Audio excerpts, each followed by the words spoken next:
Thank you guys for watching the Animal One Guys YouTube channel. If you like my content, leave a comment down below. Ask me questions, let me know what you liked about it. And hey, click on the little like button. But please, if you want, go ahead and subscribe, because it helps my channel out. That way you can stay up to date with all my videos. And if you want, click on the bell icon to get notified. Right? Right? Huh? 1 out of 2. Not bad. Thank you guys for being a member of my reptile rescue family. Now, until Christmas 2020, I'm going to have a GoFundMe link in the description if you're looking to donate to help me buy some film equipment. Our family really appreciates it. Thanks. Take care. So today's video, guys, I'm going to show you how I like to feed my 3.5-year-old Sulcata Tortoise tortellini, and I thought I'd go over some tips on things you should be looking at when you're feeding a tortoise. So Sulcata tortoises, for people, there's a lot of people, they're looking at the diet, and almost all the time of their diet, you see them talk about, oh, this is what my, this is what you feed like a full-grown sulcata, and it's a very little information out there, unfortunately, about a baby and what you should be doing with a baby, and that's really weird. So for a baby, I like to use organic spring mix, which is pretty good. Just put a little handful of it down here. I've already washed this, which is nice. So we'll use some organic spring mix, which is really good. I get a nice little chunk of it. You want like the circumference of their shell is a good way to figure out how much spring mix to put on there. And then I hit it up with a multivitamin. Shake up this Reptivite and just do a light dusting. Cool. And so what you'll see is for adults, they'll tell you, oh, they can eat hay, you know, it's really good. They like to graze on grasses and hays and everything. And yeah, that is like the best sulcata diet. Like, these are grazing tortoises. They should just have access to hay. You know, Timothy hay is fine. 24/7 in their pen or outside. I mean, if they're outside, they can eat grass. So as long as they're on an area that has grass, they're good to go. But otherwise, if they're not on an area that has grass, maybe it's dirt, maybe they've eaten down all the grass, then you want to give them, you got to supplement them some hay, or like when you bring them in for the winter.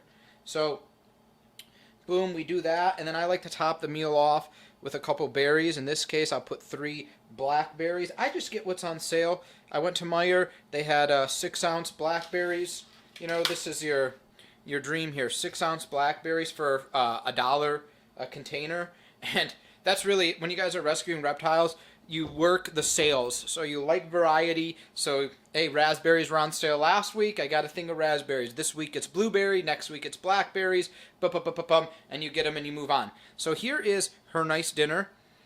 Sometimes I'll spiff it up and I'll cut up some carrots or some squash. And but for now, this week, this feeding, we're going to keep it more simple like this. Okay, and she is 100% ready to eat, because she is in the corner where she eats from. So I'm going to move her, that way I can put the tray in here. But let's continue to talk about the diet. So as an adult, like we said, those grasses and those hays, which is fine. And even as a younger tortoise like this, I have a box with hay in her tank and everything. But as a baby tortoise, you know, you need to feed them greens. Their jaws are too weak to eat and, you know, munch on the hay. So you'll feed them, I like spring mix, and you'll mix in some variety and everything. And that's what you do.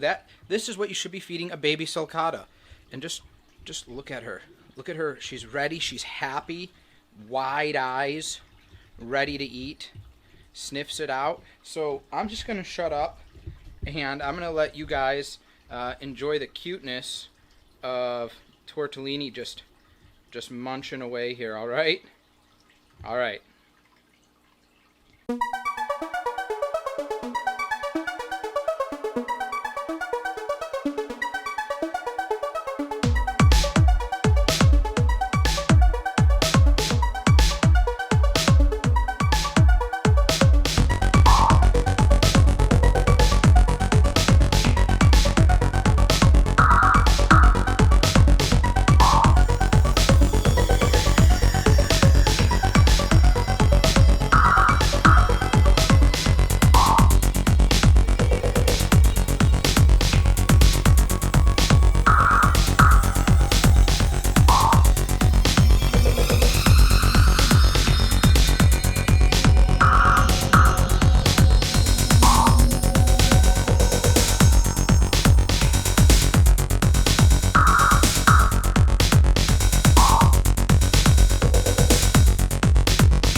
All right, so here we are at just like the tail end, and if you guys noticed a few things, and I hope maybe I really have to point them out, but when she is on the hunt, like most tortoises, normally she's lazy, she's looking around. Look at her eyes. Of course, she's going to turn away from us as she hunts the pieces she throw, but their eyes should open up all the way with intelligence mode, curious. What is this? Is this food? I'm going to eat this. I really like this. Right? That is pretty much what they're going to do. The second is you can see that she has very little. I mean, her shell is pretty much pristine, no pyramiding. The camera makes it look like there's some, but it's just your normal amount. This is a good angle right here. And a lot of times people, look at those eyes. The eyes of a psycho right there. But people will ask, hey, why is this tortoise pyramiding? I see them on Craigslist all the time, and they're like, here's my 2-year-old Sulcata tortoise, perfectly healthy. Just don't have time for it anymore. And it looks like a Lego. Like, it's just got huge climbs on it. And that's because she's eating the wrong food and too much of it. A lot of times it's just way too much protein.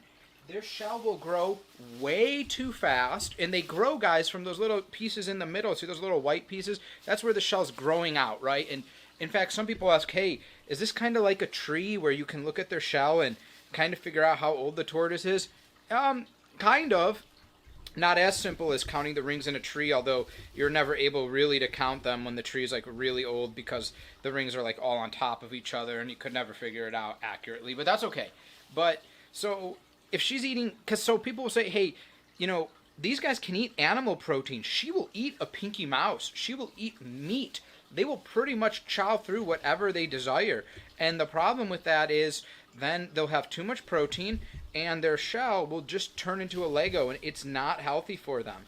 Their shell should be as close to normal as possible. Now, there's some other factors that hurt the shell growth, lack of the correct UV, lack of the correct heat, things like that. But most of the time, it's because the diet is bad. So if you just keep the diet well, you're going to have a healthy tortoise. And these people on Craigslist who are selling, a baby sulcata for $300-400, and when I say a baby, it's 1 or 2 years old, 3 years old already. Remember, she's 3 years old, and their shell is like a Lego. That is not a healthy tortoise, guys. Yeah, it is. You could say, hey, that's not the only problem, but the reason why I bring that up, because you can get a long-living tortoise that had very bad pyramiding in the shell. But my problem with that is, if that is there, that means they weren't caring for her correctly. What else were they doing wrong? Those are those questions you have to get when you're like, oh, the only thing wrong, like with a car, the only thing wrong is it leaks oil. Okay, and then you find one leak and then a second leak and then the gas pump and the fuel filter and it chains in. So those are questions you have to ask whenever you're picking up, and I do them all the time. And I make sure I tell people, like, hey, when I'm rescuing any type of reptile, any type of exotic, I say, hey, what are the illnesses? What problems? I need to know everything. I'm going to rescue this reptile regardless, as long as I have room for it. Otherwise, I'll help find someplace else. But we need to know how it was brought up and what is wrong with it and what has ever been wrong with it. Not to disqualify you, make fun of you, and it's not going to not bring the reptile in or the exotic in, but that way we can be best prepared as rescuers to take care of it correctly and maybe correct those things going forward, really help it with how it needs to be helped. So I hope you guys enjoyed this video. She's going to continue to munch, but she'll munch for a while. But that's it. That's all we're going to have for her. Take care, everybody.